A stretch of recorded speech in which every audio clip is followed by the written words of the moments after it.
دریائے یانگزی جو کبھی 40 کروڑ انسانوں کی زندگی کا سہارا تھا اور پورے چین کی معیشت کا تقریباً 40% حصہ اس سے وابستہ تھا، وہ دن بدن خشک ہوتا چلا گیا، یہاں تک کہ بالکل سوکھ کر رہ گیا۔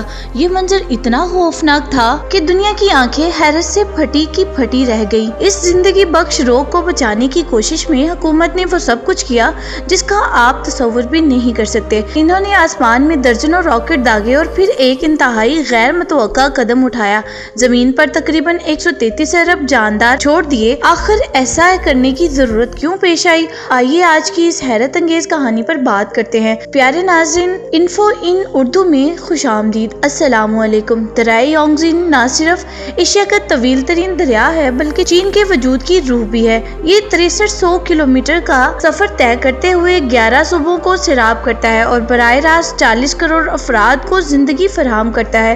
یہ دریا ملک کی مجموعی معاشی پیداوار کا 40% پیدا کرتا ہے، جو کھیتوں، عظیم الشان صنعتوں اور شنگھائی جیسے شہروں کی پیاس بجھاتا ہے۔ لیکن اپریل 2011 میں ایک ایسی المناک تبدیلی رونما ہوئی جس پر کسی نے یقین تک نہیں کیا۔ دریا خشک ہونا شروع ہو گیا۔ اس بہار میں یانگزی کے علاقوں میں بارش کا حجم اوسط سے 60% تک کم ہو گیا، جبکہ حد سے زیادہ بلند درجہ حرارت نے پانی کو تیزی سے بخارات بنا کر اڑا دیا۔ اس بحران نے 1959 کے قحط کی یاد تازہ کر دی جس نے کروڑوں جانیں لی تھیں۔ دریا کی سطح تاریخ کی کم ترین سطح پر پہنچ گئی۔ دریا کا وسیع اور عریض بستر ایسا دکھائی دینے لگا جیسے ملک کے بیچوں بیچ کھلا ہوا کوئی زخم ہو۔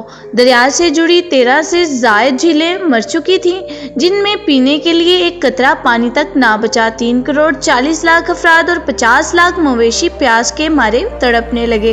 معاشی نقصانات کا تخمینہ چند ہی مہینوں میں $3 ارب لگایا گیا۔ دریا کے کئی حصوں میں پانی گھٹنوں سے زیادہ نہ رہا۔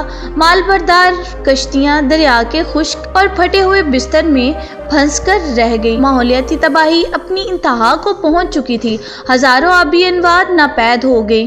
نایاب یانگزی ڈولفن اور واٹر پانڈا کی آبادی گھٹ کر محض 1200 رہ گئی، جو خوراک کے بغیر ساحل پر پھنس کر مر رہے تھے۔ حکومت ہل کر رہ گئی اور فوری طور پر انتہائی اقدامات اٹھانے پڑے۔ انہوں نے کلاؤڈ سیڈنگ کا طریقہ استعمال کیا۔ ہفتوں کے دوران درجنوں آپریشنز میں راکٹ داغے گئے تاکہ مصنوعی بارش برسائی جا سکے۔ کچھ علاقوں میں 5 سینٹی میٹر سے بھی کم بارش ہوئی، جو ناکافی تھی۔ مسئلہ یہ تھا کہ بارش کے لیے بنیادی چیزیں یعنی بادل ہی موجود نہیں تھے، اور اگر آتے بھی تو فوراً منتقل ہو جاتے۔ جب آسمان نے ساتھ نہ دیا تو نظر اپنی ہی بنائی ہوئی دیو ہیکل تعمیر پر پڑی۔ 3 گارجز ڈیم دنیا کا سب سے بڑا ہائیڈرو الیکٹرک ڈیم۔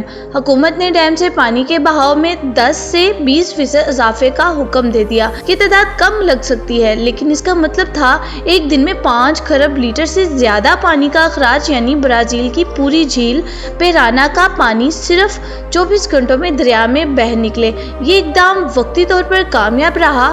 پانی دوبارہ بہنے لگا، کھیت ہرے بھرے ہوئے اور کسانوں نے سکھ کا سانس لیا۔ مگر یہ خطرناک کھیل تھا، کیونکہ زیادہ پانی چھوڑنے سے زیریں علاقوں میں آبادیاں شدید سیلاب کے خطرے سے دوچار ہو سکتی تھیں۔ جون میں صورتحال نے ایک اور خطرناک موڑ لیا۔ یانگزی کے طاس میں موسلادھار بارشوں نے سیلاب برپا کر دیا، اور یہ بارشیں اتنی شدید تھیں کہ متعدد چھوٹے ڈیم ٹوٹ گئے۔ پہاڑوں سے زمین کھسک کر مٹی اور چٹانوں کی دیواریں بن کر نیچے آ گری۔ 7 لاکھ افراد کو فوری طور پر محفوظ مقامات پر منتقل کیا گیا۔ پہلے ہی ہفتے میں 100 سے زائد افراد جاں بحق ہوئے۔ سیلاب زدہ علاقوں میں پانی سینے تک پہنچ گیا۔ سیلاب نے پہلے سے ہونے والے ماحولیاتی نقصان پر مصیبتوں کا پہاڑ توڑ دیا۔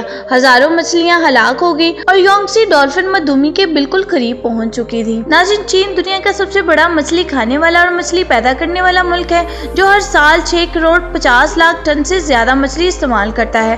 جب یانگزی مچھلیوں سے خالی ہو گیا تو نہ صرف ماحولیات متاثر ہوئی بلکہ ملک کی خوراک کی سپلائی پر بھی شدید اثر پڑا۔ جیسے ہی پانی کی صورتحال معمول پر آئی، حکومت نے مچھلیوں کو واپس لانے کے لیے تاریخ کا سب سے بڑا اقدام کیا۔ وزارت زراعت اور 5 صوبوں نے مل کر دنیا کی سب سے بڑی مچھلیوں کی دوبارہ آباد کاری مہم کا آغاز کیا۔ اعداد و شمار حیران کن تھے۔ صرف 2011 میں 3 ارب سے زائد ننھی مچھلیاں اس